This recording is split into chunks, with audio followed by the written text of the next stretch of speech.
আজি ৰাতিপুৱা আমি খবৰত দেখা পালোঁ যে মহানগৰী মছজিদত যি গাহৰি মাংস লৈ ছ'চিয়েল মিডিয়াত বা বাতৰি আপোনালোকে পৰিৱেশন কৰিছে। এই মছজিদত গাহৰি মাংস থৈ অহা বা মিয়া বুলি তাক তাচ্ছিল্য কৰা এটা নিউজো তাত দেখা গৈছে।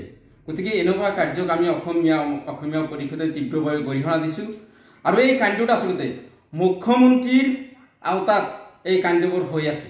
এই গাহৰি মাংস, বিশেষ মাংস, গৰুৰ মাংস এইবোৰ কাণ্ড আচলতে মুখ্যমন্ত্ৰীৰ উচতনিমূলক মন্তব্যৰ ফলত এই কাণ্ডবোৰ হৈ আছে।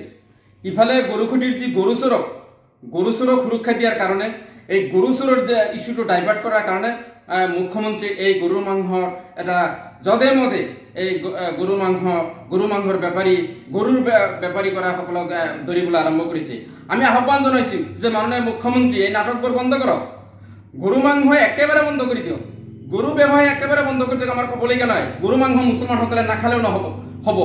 আমি আহ্বান কৰিছোঁ যে আমি মুছলমান সমাজক আহ্বান কৰিছোঁ, আপোনালোকে গৰু মাংস খোৱা বন্ধ কৰক, গৰু ব্যৱসায় কৰা বন্ধ কৰক।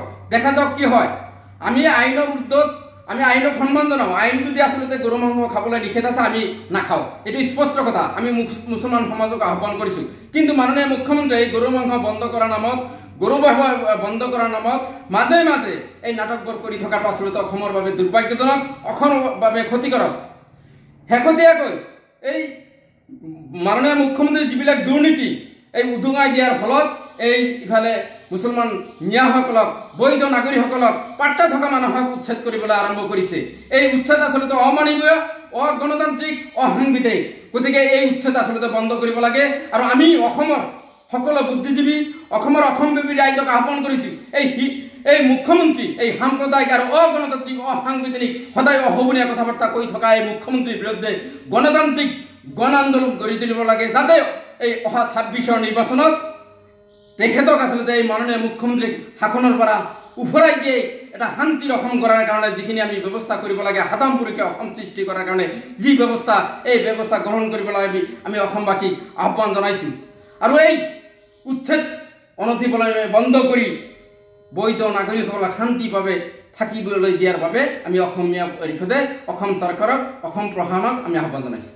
আজি ৰাতিপুৱা আমি খবৰত দেখা পালোঁ যে মহানগৰী মছজিদত যি গাহৰি মাংস লৈ ছ'চিয়েল মিডিয়াত বা বাতৰি আপোনালোকে পৰিৱেশন কৰিছে। এই মছজিদত গাহৰি মাংস থৈ অহা বা মিয়া বুলি তাক তাচ্ছিল্য কৰা এটা নিউজো তাত দেখা গৈছে। গতিকে এনেকুৱা কাৰ্যক আমি অসমীয়া পৰিষদে তীব্ৰভাৱে গৰিহণা দিছোঁ আৰু এই কাণ্ডটো আচলতে মুখ্যমন্ত্ৰীৰ আওতাত এই কাণ্ডবোৰ হৈ আছে। এই গাহৰি মাংস, বিশেষ মাংস, গৰুৰ মাংস এইবোৰ কাণ্ড আচলতে মুখ্যমন্ত্ৰীৰ উচতনিমূলক মন্তব্যৰ ফলত এই কাণ্ডবোৰ হৈ আছে। ইফালে গৰুখুটিৰ যি গৰুচৰক সুৰক্ষা দিয়াৰ কাৰণে এই গৰুচৰৰ যে ইস্যুটো ডাইভাৰ্ট কৰাৰ কাৰণে মুখ্যমন্ত্ৰী এই গৰুৰ মাংসৰ এটা যধে মধে এই গৰু মাংসৰ গৰুৰ বেপাৰী কৰাসকলক ধৰিবলৈ আৰম্ভ কৰিছে।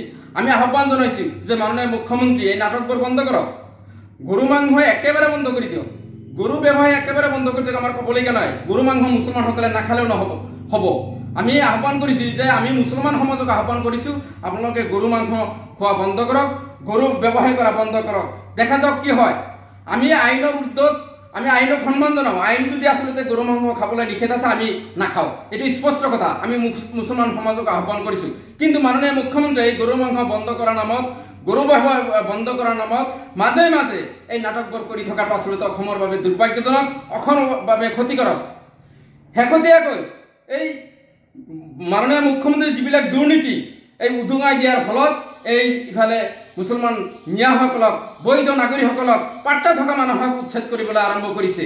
এই উচ্ছেদ আচলতে অমানৱীয়, অগণতান্ত্ৰিক, অসাংবিধানিক। গতিকে এই উচ্ছেদ আচলতে বন্ধ কৰিব লাগে।